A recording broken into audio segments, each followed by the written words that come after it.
Welcome to the Headley Highlight Show's Headley Headspaces. And this headspace is called Democracy Delayed. That's not an American midterm problem. That's an English May the 7th local election problem. And yes, I found some new sound effects which I'm enjoying. I hope you are too. So before I jump onto my headspace, which is called Democracy Delayed, and I can't really do that twice, that's not an American midterm problem, that's a UK May the 7th local election problem. I want to say thank you so much to all the people who listen, talk, enjoy, comment about my show on my YouTube channel and also on my website, denisehedley.com, and they both have the same name. Do try to subscribe. It will be great for both of us. At denisehedley.com, and select the bell notification and click all, and all of my uploads will be shared with you, which would be fabulous. Don't forget to donate. I'm very partial to 3 rings and chips and a Miranda, and also a bit of Bitcoin. So let's jump straight into Democracy Delayed. That's not a midterm American problem. That's a UK election problem. So the local elections are due to take place this year, 2026, on the 7th of May. However, for a number of local authorities, their democracy is going to be delayed. 27 to be exact.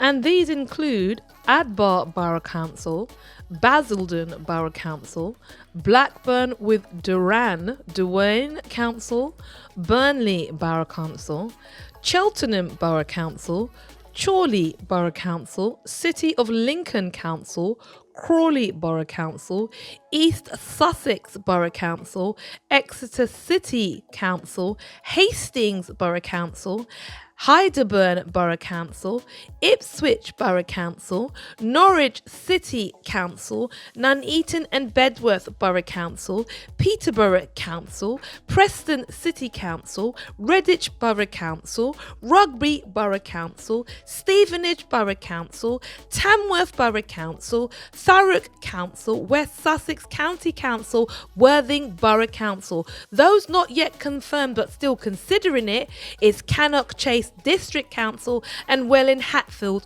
Borough Council.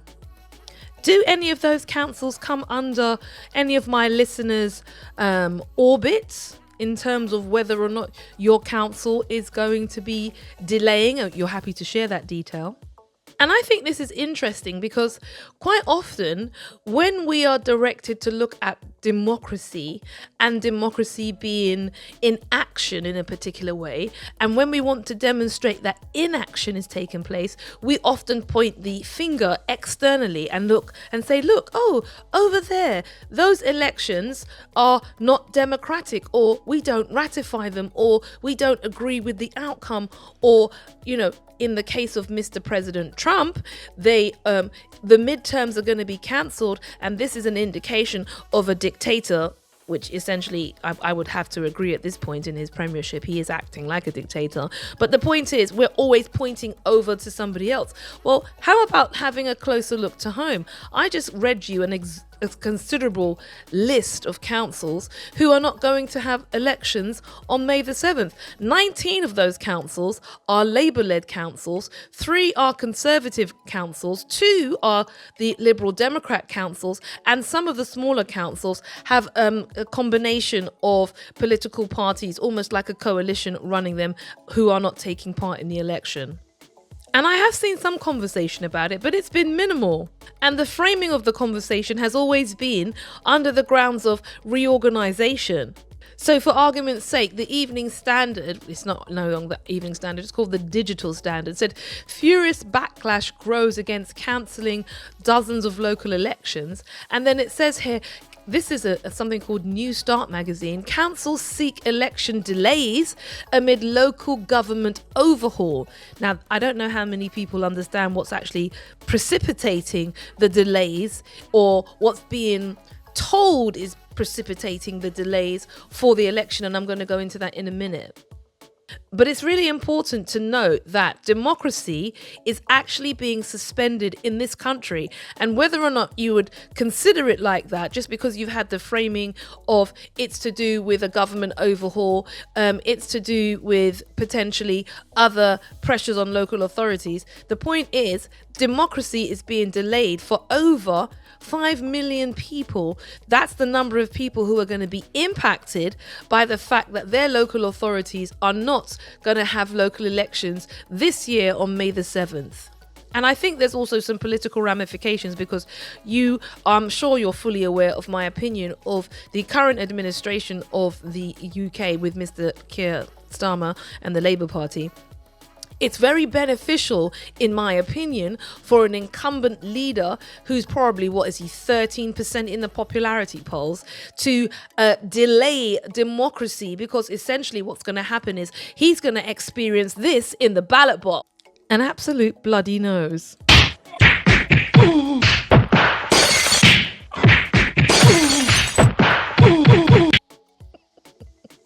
In my opinion. And yes, I'm loving these sound effects.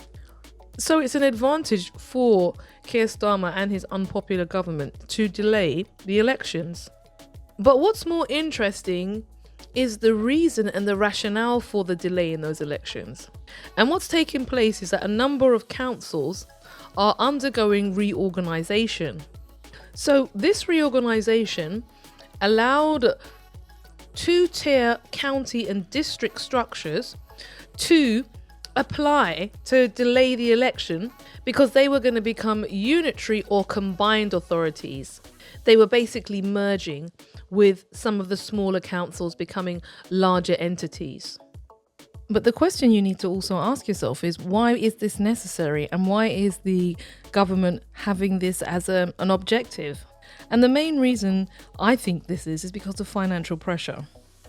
Local authorities are seriously, grossly underfunded.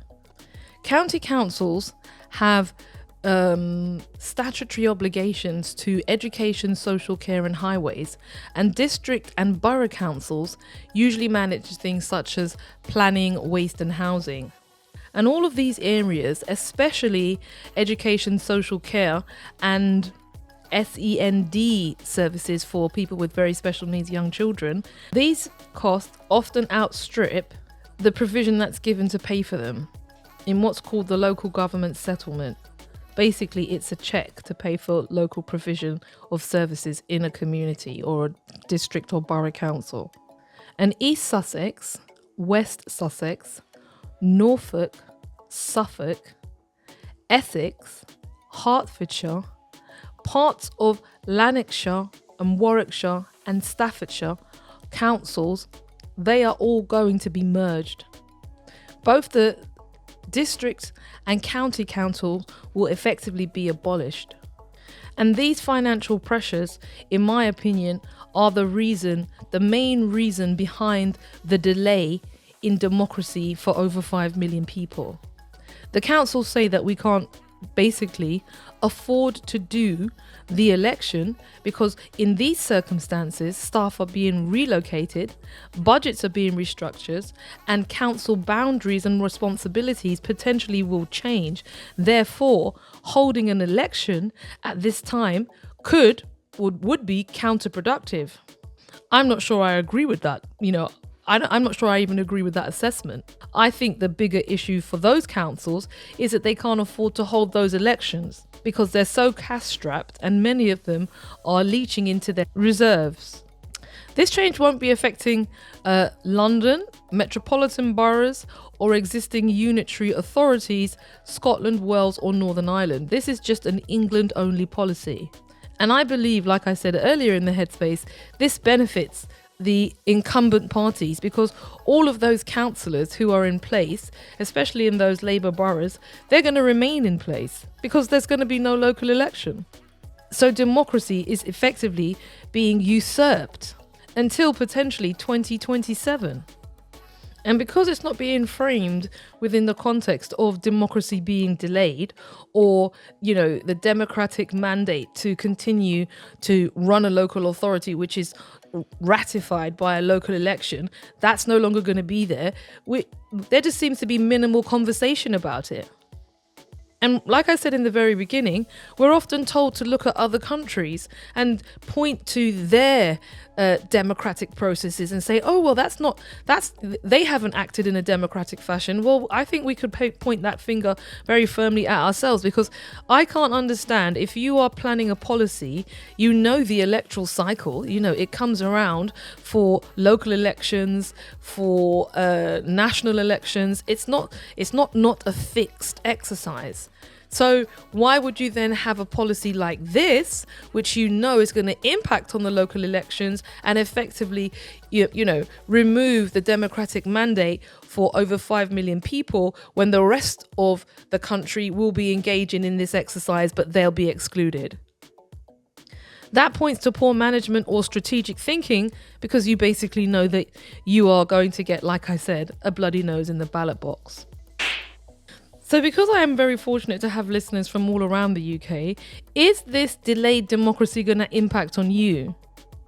Are you one of those individuals whose council is going to merge into a larger local authority? And how do you feel about that?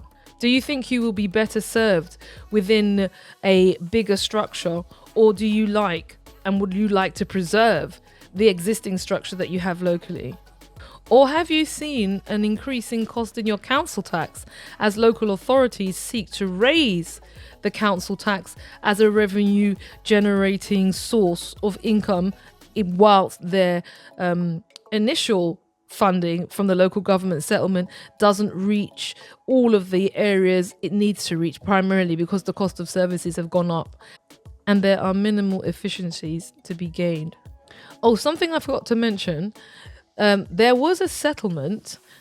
I'm reading from the government website about the local government settlements for council budgets, and it was £69 million, and that was confirmed, and it was, according to the government's own publication, a 6.8 increase in cash terms for core spending power for local authorities. But what this didn't actually address was the significant deficits and rising costs that they already had before this settlement. So don't be blinded by the fact that you've got an interesting headline and it says 69 billion. You think, oh my god, it's so much money for local authorities. Well, it's not actually. Not when you compare what's being spent, especially on warfare. Let's not go there, Denise. And I also forgot to mention that there was a study being done. If I can find the PDF, I can share that with you. So there was a report put out by the Local Democracy Research Centre, and it was a snapshot at local government finance in England. And some of the headlines are that 6% of councils will be bankrupt in the next financial year. And given that this was written last year, they're talking about this April. And 35% of councils will also be bankrupt in the next 5 years. So that's by 2030. And this report says that 19 councils will be bankrupt by March 2026, basically in about 8 weeks. And there'll be 111 bankrupt by 2030. And that's out of a total of 317 councils. Local government reorganisation, the policy that the Labour Party is putting through, and national insurance contributions, the increase that the Labour Party asked for, represent significant new pressures for local finances. It deepens the existing crisis of high council debt, the local authority auditing backlog, ring-fencing constraints, inflationary pressures, and workforce shortages. The survey reveals concerns about the impact of the government's reorganisation plans, what we just discussed. Only 1 in 10 believe they have been adequately involved in the process, while just 1 in 5 believe the timescales for reorganisation are deliverable. So 1 in 5, basically, so the other 4 who were surveyed, their survey said no. The backdrop to this is surging demand, and that remains the largest pressure on local authorities, and government finance is a major problem for over 90% of the councils who were surveyed and took part in the survey.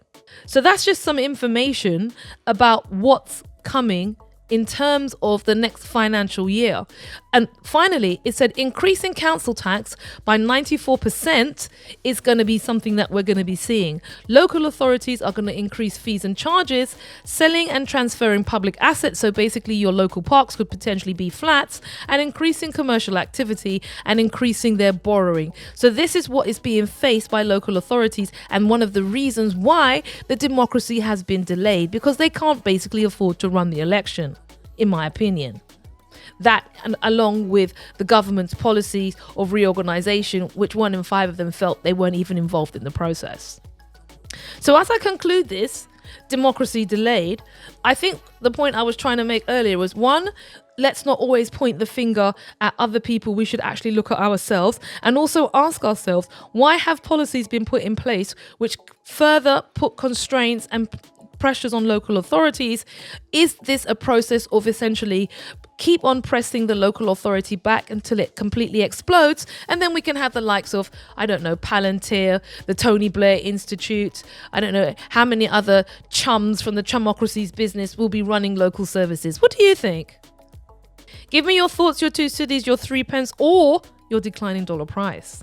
Don't forget to make a donation at denisehedley.com, and I'll see you next week, and thank you for your listening ears.